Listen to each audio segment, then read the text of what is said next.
Oke, Assalamualaikum warahmatullahi wabarakatuh. Selamat malam semuanya.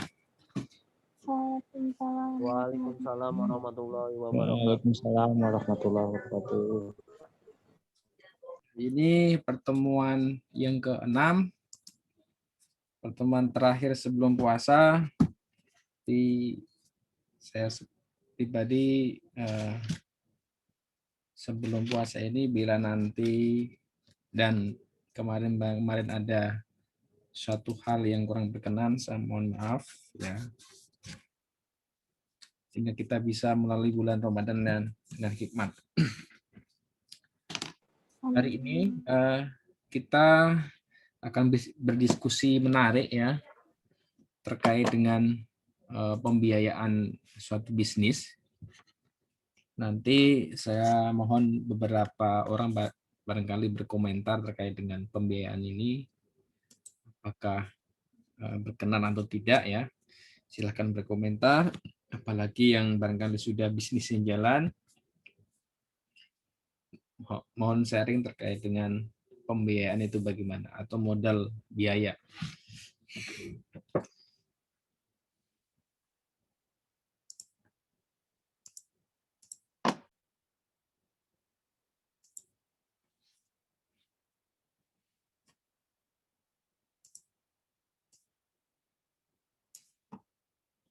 Jadi pembiayaan ini merupakan penting sekali ya. Tanpa modal barangkali bisnis bisa dikatakan tidak jalan ya. Jadi kita perlu mengumpulkan modal untuk memulai daripada bisnis ya.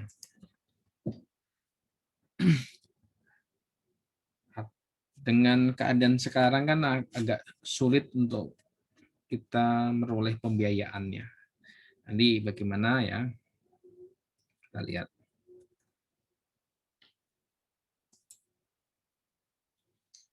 Modal dalam pengertiannya terbagi dua. Yang pertama adalah uang.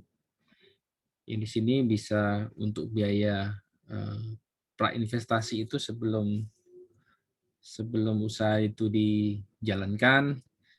Itu ada misalkan pengurusan izin, kemudian membeli aktiva tetap kayak mesin-mesin dan segala ya, ataupun peralatan ya. Kemudian tentunya modal kerja atau operasional. Yang kedua adalah tenaga atau keahlian, itu suatu sumber daya manusianya ya, yang perlu juga modal ya. Di antara dua, jadi uang dan tenaga atau keahlian. Ini pengertian daripada modal.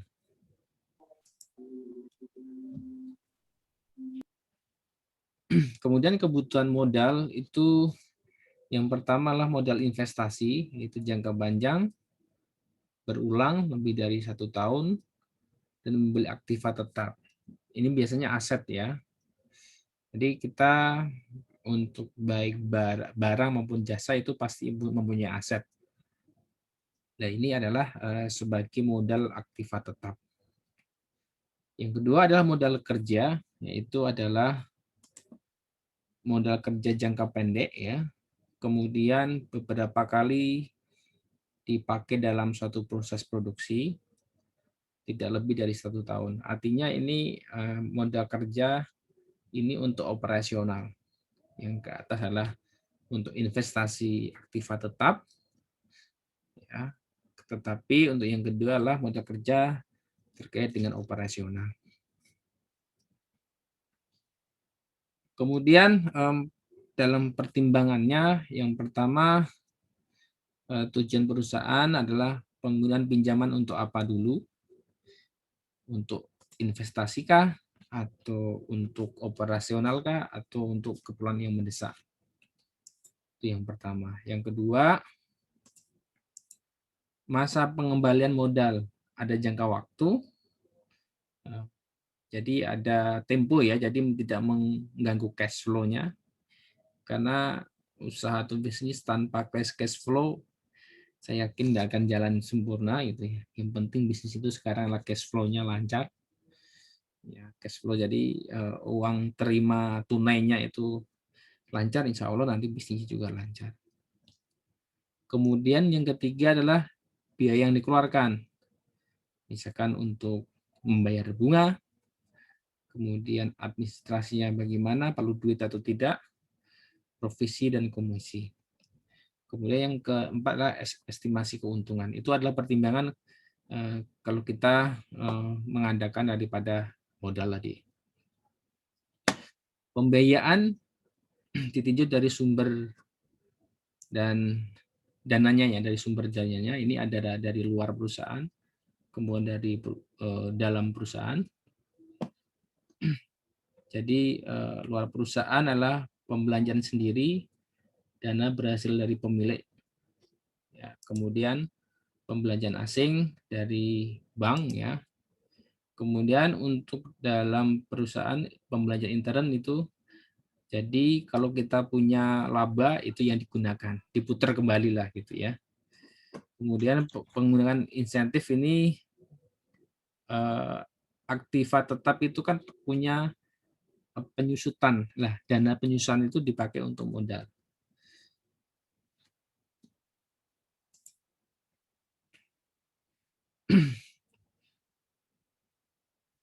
Kemudian begini,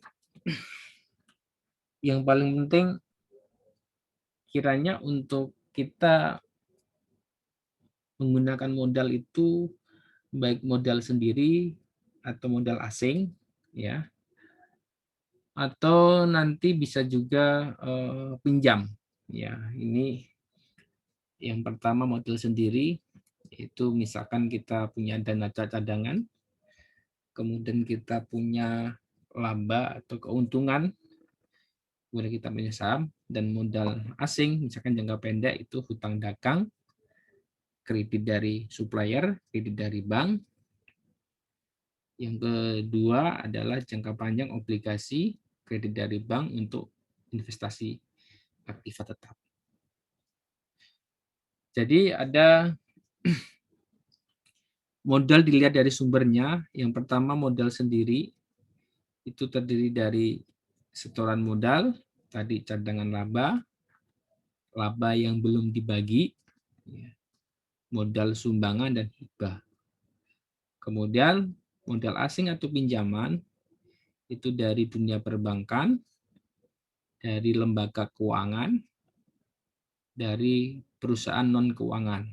Ya, misalkan kita punya rekanan yang punya perusahaan kita pinjam itu ya, itu namanya perusahaan yang non keuangan. Atau campuran, kita mau punya modal sendiri, kemudian kita juga pinjam di dunia perbankan atau di lembaga keuangan misalkan. Nanti kita coba diskusi terkait dengan modal ini karena ini penting, apa efeknya ketika modal sendiri bagaimana, atau modal asing bagaimana, atau kombinasi keduanya bagaimana. Berdasarkan pengalaman teman-teman yang sudah menjalankan bisnis. Ada kelebihan di modal sendiri. Yang pertama, tidak ada biaya. Jadi biaya itu adalah biaya tambahan atau biaya bunga barangkali kalau katakanlah kita di bank gitu ya.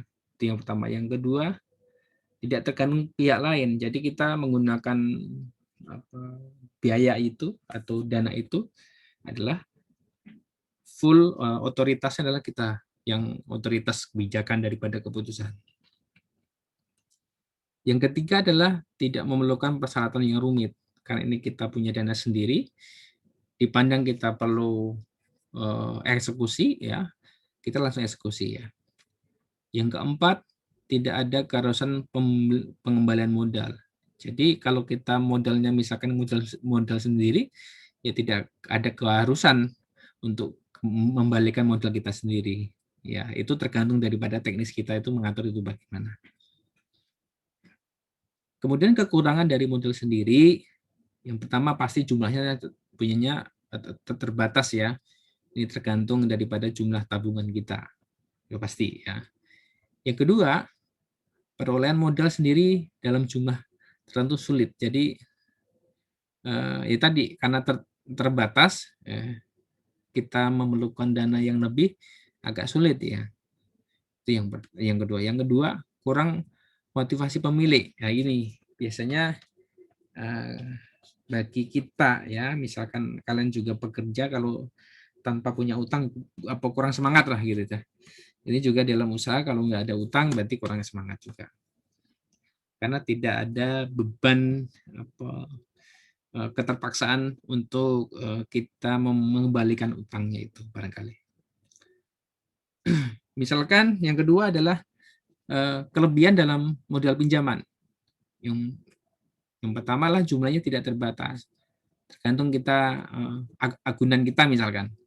Itu akan rilis atau cairnya berapa ya, itu tidak terbatas.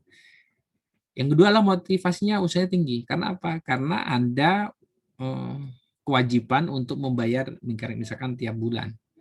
Pasti motivasi untuk memperoleh daripada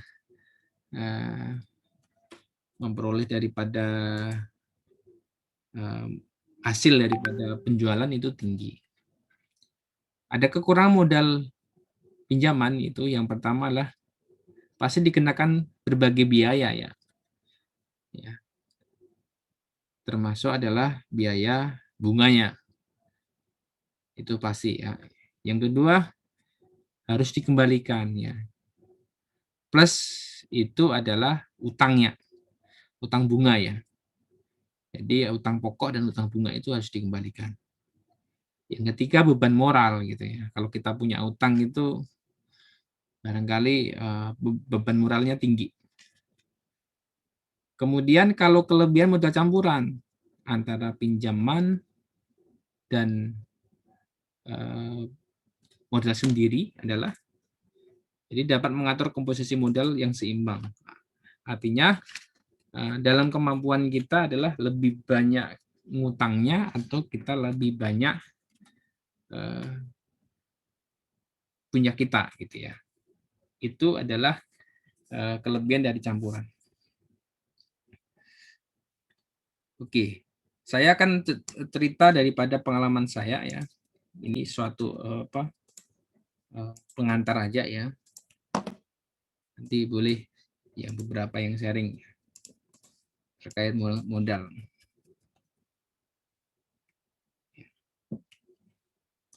Kalau pendapat saya ya, pendapat saya ini saya adalah termasuk untuk modal sendiri. Tentu terbatas ya. Terbatas nominal misalkan.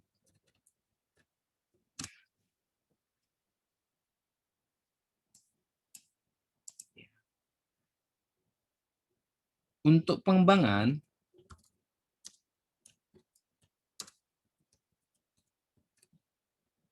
saya biasanya adalah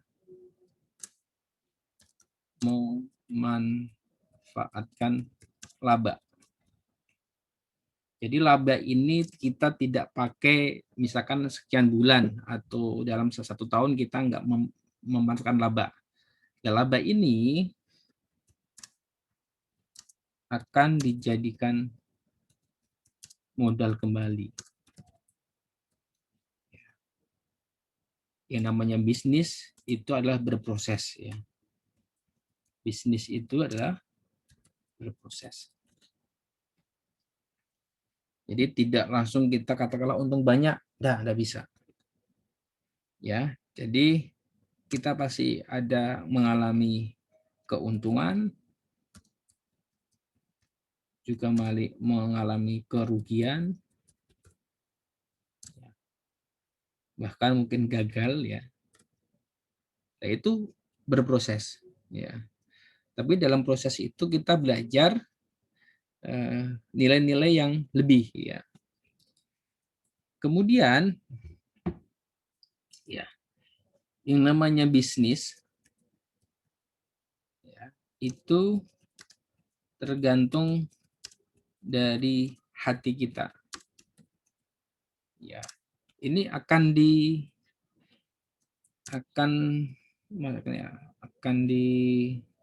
bahasanya apa ya? Akan diganti tunai. Artinya kalau kita hatinya tidak sreg atau kurang baik gitu ya, akan diganti tunai. Tapi juga nanti ketika hati kita itu selalu riang dan gembira ya, itu akan diganti tunai. Artinya ini ada hubungannya sesama manusia ya, dan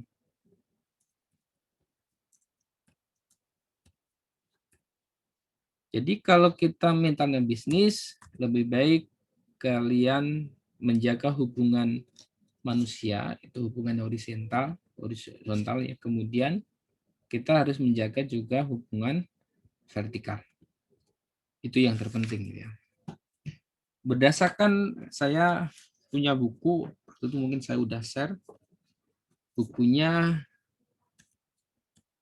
dari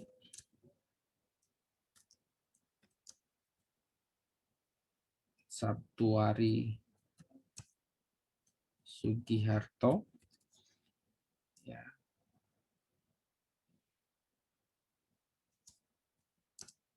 Yang judulnya Kembali ke Titik Nol.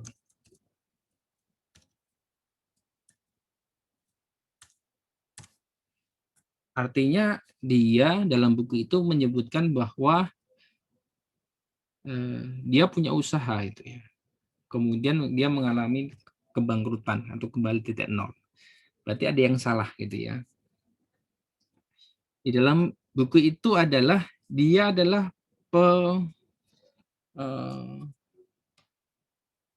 perintis ya, perintis pengusaha tanpa utang. Itu luar biasa. Jadi nanti kalian bisa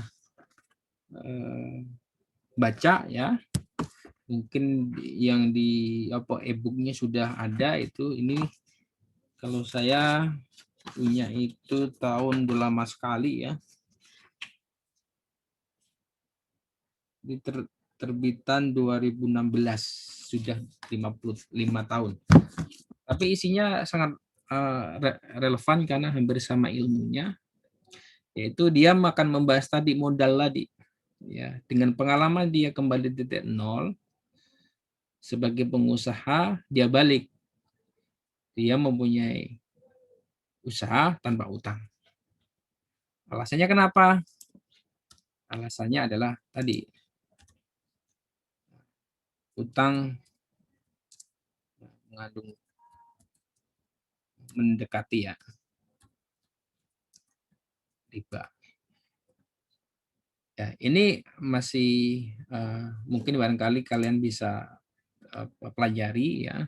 Tapi lebih baik sebelum nanti berpendapat kalian bisa baca bukunya ya terkait dengan judulnya Kembali Titik Nol ini. Ada beberapa testimoni ya. Testimoni di sini adalah yang tadi dari kebangkrutan, kemudian dia berusaha lagi membangun bisnisnya dengan tanpa utang tadi. Dan yang saya tekuni adalah begini tadi ya, modal sendiri, tapi memang terbatas nominalnya, tapi dalam pengembangan saya memanfaatkan laba ya, laba itu dikembangkan lagi sebagai modal, nanti itu berproses dan bisnis itu pasti bertumbuh ya, artinya bertumbuh itu adalah dari kecil ya jadi sedang sampai dia dewasa atau agak tua dan dia menghasilkan buah begitu. Sama seperti dengan bisnis ya, dari kecil ya kita berjuang dulu ya, labanya untuk modal, udah lama-lama pasti nanti berbuah lah, buah kita bisa kita nikmatin. Itu terkait dengan pemodalan. Kemudian tadi adalah hubungan kita pada sesama, hubungan kepada Tuhan Yang Maha Esa, itu adalah lagi-lagi itulah marketing langit ya. Jadi ketika bisnis kita masih punya amalan-amalan tertentu yang bisa membuka pintu rezeki kita. Nah, itu kita mesti laksanakan tadi. Jadi jaga hatinya ya, hati kita jangan sampai kotor ya. Hati kita harus bersih ya, supaya pintu-pintu rezeki itu terbuka.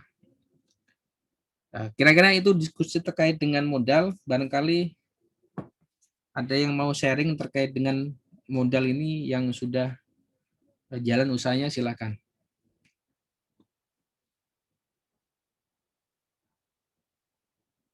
Masih ada waktu sekitar 15 menit ya. Silakan kalau mau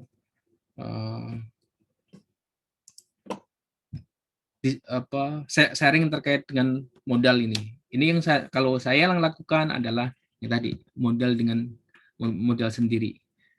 Untuk berprosesnya memanfaatkan laba. Jadi laba kita nggak ambil dalam 1 tahun atau 2 tahun untuk mengembangkan daripada usaha kita.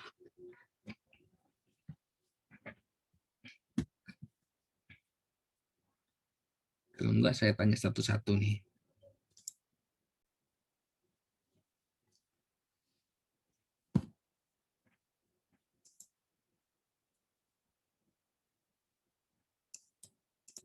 Sebentar.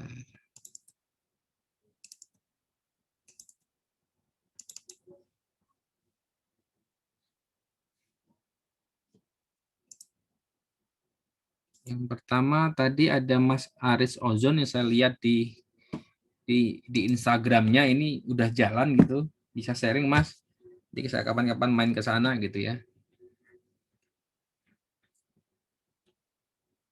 Terkait dengan pemodalan. Apakah usaha Mas Aris ini pakai modal sendiri atau modal patungan, silakan. Atau modal pinjam. Baik Pak, kalau saya sih modal sendiri Pak. Modal sendiri ya? Iya, karena selama saya usaha tadinya kan kerja, jadi emang dari awal niat kerja itu buat usaha. Jadi saya punya prinsip kerja, nabung, akhirnya setelah nabung usaha, desain dari pekerjaan, lalu fokus di usaha, dan alhamdulillah sampai sekarang bisa seperti sekarang lah maksudnya. Dan juga bukan hanya cuman angkringan sih Pak, sekarang lagi proses menuju kayak ada beberapa usaha yang lain yang sedang saya jalani. Contohnya apa Mas? Minuman ada saya bikin, ada sari kacang hijau, terus ada di travel kalau yang di jasanya ada yang travel untuk Indonesia, yang untuk travel Indonesia sih Pak, lebih kayak untuk kayak ke gunung atau ke pulau atau ke tempat-tempat wisata untuk sekolah, lebih ke untuk sekolah. Oke. Jadi berawal dari angkringan, terus dapat laba, kemudian membuka brand lainnya, begitu ya? Iya Pak. Gitu. Ya biasanya memang kalau sudah jalan, sudah nemu iramanya, itu biasanya kita membuka jenis usaha yang lain ya. Walaupun itu skalanya kecil, tapi itu suatu kebanggaan kita. Tadi Mas Haris tadi terkait dengan angkringan. Angkringan itu kan luas ya. Minumannya bisa masuk, kemudian makanannya bisa masuk, ya, cemilannya bisa masuk dan sebagainya. Banyak sekali yang ada di situ gitu ya. Kalau dikembangkan, nanti kan itu akan banyak pos-posnya. Kemudian dia mencoba bidang-bidang jasa travel ya. Walaupun barangkali masa-masa sekarang kan pariwisata agak lesu, tetapi ini udah mulai kredit lagi ya terkait dengan travel ya, khususnya untuk yang domestik. Kalau di luar negeri belum bisa. Nah, ketika satu usaha itu pecah telur kalian, nanti pasti akan nambah lagi gitu. Pengalaman saya begitu. Mungkin juga Mas Aris juga ya. Ada lagi yang mau sharing? Yang punya usaha? Silahkan terkait dengan pembiayaan. Yang udah jalan siapa kira-kira nih?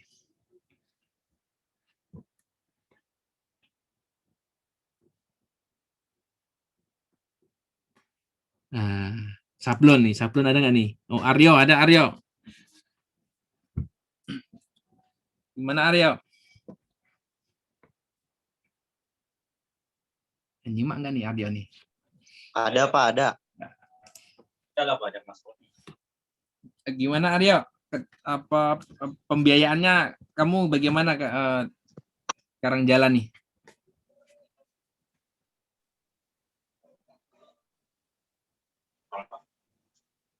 Kalau Modal. pembiayaan masih kurang begitu ngerti Pak ya, soalnya saya juga kan ngikut sama kakak juga di situ.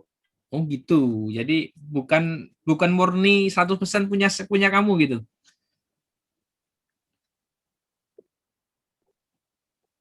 Bukan, jadi ya saya dikasih ke bagian desainernya di situ, cuma ya masih punya kakak saya di situ juga. Untuk pembiayaan saya kurang ngerti juga sih. Oh gitu. Oke, jadi karena bukan punya sendiri ya, artinya bukan incas langsung lah ya. Kalau incas langsung barangkali tahu. Ada lagi yang bantal siapa itu? Pak Rizky ya? Ada nggak Rizky nih?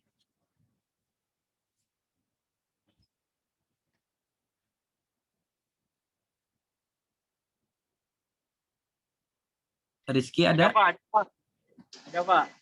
Kalau Rizky gimana untuk pemodalan? Minjem apa dari apa modal sendiri? Kalau modal dulu awal sih patungan Pak. Oh, patungan. Jadi join ya. Modal awal sih patungan, jadi ngejual kan dapat untung tuh Pak, untungnya nggak dipakai buat Ya. modal lagi. Kalau sekarang Sekarang masih Pak. patungan juga masih. Iya, soalnya patungannya sama pacar saya Pak. Wah, gitu tuh. Jadi itu apa namanya, yang produksi bantal kan orang tuanya pacar saya. Jadi saya bantu masarin gitu Pak. Oh, begitu. Jadi tetap saya beli produk bantalnya. Nanti lagi ngambil keuntungan 1.000-2.000 gitu Pak. Cuman produknya atas nama saya. Oh, jadi apa mereknya atas nama kamu tapi produksinya di sana begitu. Ya, ya sekalian pendekatan sama calon mertua Pak. Oh gitu. Apa biar tambah erat gitu ya? Iya Pak. Akrab. Yang ya oke terima kasih Rizky. Siapa? Sama-sama Pak. Yang cewek siapa ini? Cewek itu apa Dewita, gimana Dewita?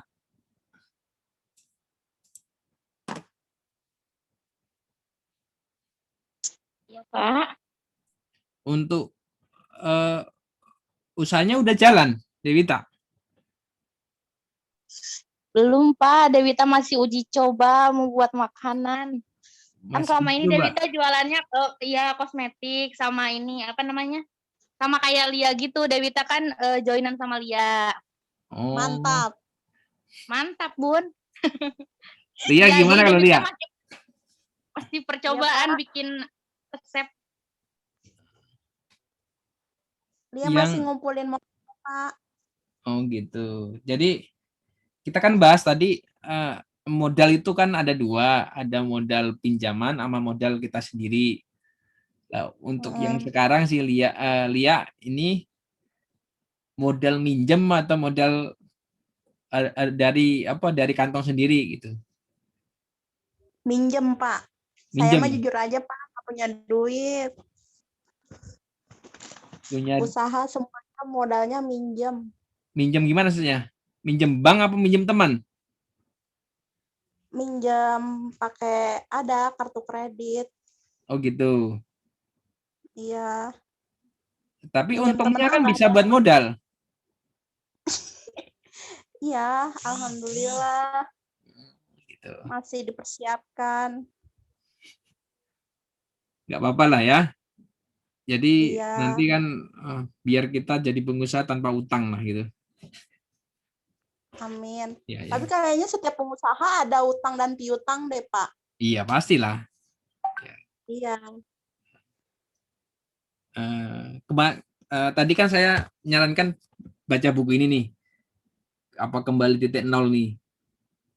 Ini karangan Sabtuari Sugiarto biar kita refresh di awal daripada kita tengah-tengah baru tengah-tengah ketika baca buku ini jalan selama ini jalan kita kurang bener gitu, kira-kira gitulah, biar kita benerin dari awal gitu.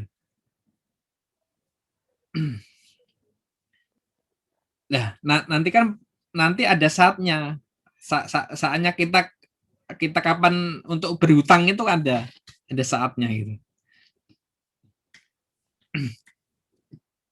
Nanti mungkin saya hadirkan teman yang sudah melalui proses itulah. Jadi dia usahanya sudah naik dan saat dia berhutang gitu.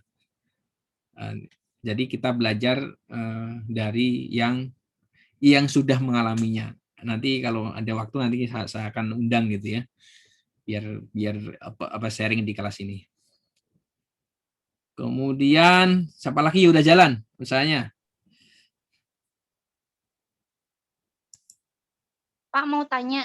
Ya, silakan. Jadi kalau misalkan buka usaha itu berhutang itu nggak apa-apa, Pak? Oh, nggak apa-apa. Berhutang nggak apa-apa. Asalkan kita jadi hutangnya itu diukur lah. Nggak mungkin kan kita berhutang tidak sesuai dengan kapasitas kita. Nggak Gitu. sebanding. Jadi harus mengukur juga. Kalau nggak sesuai kapasitas kita ya kita nggak bisa mengembalikan hutang tersebut gitu. Iya sih Pak, soalnya rata-rata juga kayaknya kayak pengusaha kayak gitu pada berutang deh Pak. Jadi kayak yang banyak utangnya pasti banyak asetnya. Dilihat-lihat gitu Pak. Terus ya kalau yang nggak ada utang paling cuma ada motor doang asetnya kayak gitu Pak. Saya lihat-lihat nih Pak kayak gitu rata-rata. Ya, karena begini, kalau kita mau memancing hiu kan nggak mungkin umpannya teri kan gitu. Jadi kalau kita mau untung banyak ya pasti kan modalnya banyak, nggak mungkin modalnya dikit. Gitu. Kalau kita mau untung 10 juta misalkan, ya minimal kita modalnya 30 jutaan gitu. Kalau kita mau untung 20 juta minimal modalnya kita 60 jutaan gitu. Nanti ada saatnya kita berutang. Nanti kapannya? Nanti saya coba nanti hubungin teman saya untuk sharing di kelas ini. Biar nanti ini udah waktunya berutang nih. Itu poin-poin apa yang memenuhinya. Itu pasti kan ada hitung-hitungannya gitu. Nggak mungkin kita spekulasi tanpa hitungan yang benar gitu. Pasti berhitung dengan benar baru kita berani berutang gitu. Oke ya, jadi saya sarankan nanti baca buku walaupun nanti e-booknya ya baca-baca aja terkait dengan karangan Sabtu Hari Sugiarto. Sebenarnya ada 4 ya, ada empat buku ya. Tapi saya anjurkan yang pertama dulu, yaitu karangan pertama adalah Kembali ke Titik Nol. Jadi baca nanti apa isinya, kira-kiranya cocok atau tidak ya. Nah, coba kita belajar yang benar dari awal begitu. Biar kita tidak tersesat di jalan nanti ketika kita sudah di tengah-tengah. Nah, kita tersesat lebih mengulangi agak lama lagi ya. Oke, karena ini pertemuan ke-6, minggu depan kita sudah UTS ya. Dan minggu depan kita sudah puasa. Jadi tadi apabila ada salah kata saya mohon maaf. Ya, kita bertemu nanti minggu depan apakah kita nanti diajukan atau dimundurkan biar puasa kita pertama minggu pertama lancar gitu. Bisa akan diskusi sama Mas Arief ya untuk minggu depan gitu. UTS-nya bagaimana? Bisa akan diskusi dengan Mas Arief. Sekian, terima kasih, mohon maaf. Assalamualaikum warahmatullahi wabarakatuh dan selamat malam.